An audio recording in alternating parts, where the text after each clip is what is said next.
Hello guys, this is Matrix Ray, and I'm showing you some resolution comparisons between native 1440p versus native PS2. I will also be doing some frame rate testing and show you guys the best settings for the Legend of Spyro, Honor the Dragon. We are using large frame buffer, a custom resolution of 2560 by 1440p, native, 16 times anisotropic filtering, mapping is on automatic, full direct 3D recommended, and we are using 16 times MSAA. Now at 16 times MSAA, the game costs 1.7 gigabytes of video RAM. Alright, I will have to go back to the skip draw setting very soon because I want to show you guys something as well. But let's get to the next section. So texture filtering of display and FXAA shader. We are using bilinear PS2 and Direct3D 11 hardware as well. We are using NTVU. Now since this game runs at 60 frames per second, yes, I do recommend turning on the NTVU hack. If you have more than 3 cores, I have 6 cores, definitely turn it on. Now I'll check out the native PS2 preset real quick. Now native PS2 targets 512 by 448. Alright, now this is what 512 by 448 looks like. Now my frame count is on the top left, so if you see some frame rate drops, that means I'm getting some slowdown. Now here is native PS2. As you see, the game seems to be using bilinear texture filtering, so if you view the ground oblique angles, it is very jarring. Like there's a lot of aliasing on the ground, and the whole game just looks very blurry in the distance as well. If I go to native 1440p, there is a few things I need to show you guys. I'll do the resolution comparisons now, but it's all personal preference. I'll leave it at the end of the video.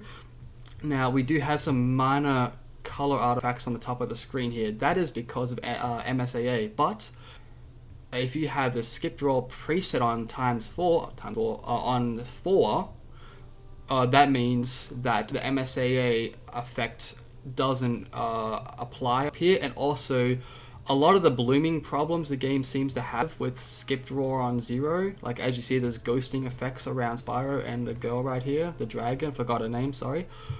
And the whole game is supposed to look like this, but unfortunately it looks a bit too inaccurate, unfortunately. So we'll go back to native PS2, and as you see on native PS2 you can see that it looks very close to what hardware mode looks like. This is software mode, by the way, but it's more accurate than hardware mode. Now if I go back to native 1440p, as you see all the detail on those barks right there, you can see all the detail on there, and everything looks a lot clearer in the distance, which is really nice. 16 times anisotropic filtering actually works as well because there's no aliasing on the ground, and it's not blurry either, depending on how the game works. So that's really good. Now I am getting 60 frames per second quite locked right now, like it's doing a good job. I know there's nothing really happening on screen, but it's doing its job. Now as you see, there is a little bit of shimmering in the background there. That's because of the pixel count, which is 1440p. Pretty high resolution. It's still starting to drop off now. There's still kind of a bit of aliasing in the distance, but it still looks really nice and clear. Now this is a personal preference. I'm going to show you guys something real quick.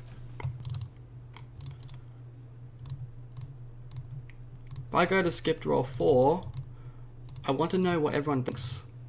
Now on skip draw 4, it eliminates the effect of what software mode looks like. As you see, this is what software mode looks like. Yes, it's blurry, but you can see the effects, right? Like the nice, authentic lava effects and stuff like that. But when you go to native 1440p with skip draw set to 4, you can see that it's eliminated, like that effect is gone, but it actually fixes the broken balloon problem that this game has on hardware mode. Now it's personally up to your opinion on what you prefer, if you like it on 0 or 4, which is the skip draw setting.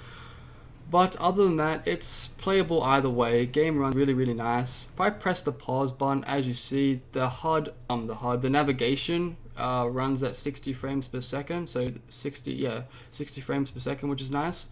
And you can see that this like glow effect is like really blurry. Same with the HUDs as well. These are 2D sprites / HUDs, you can call them, and you can see that the text and the picture right here, the artwork, has aged pretty poorly, unfortunately.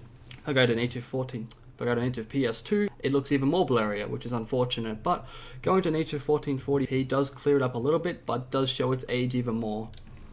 But yeah, that's pretty much it. Alright, see you later.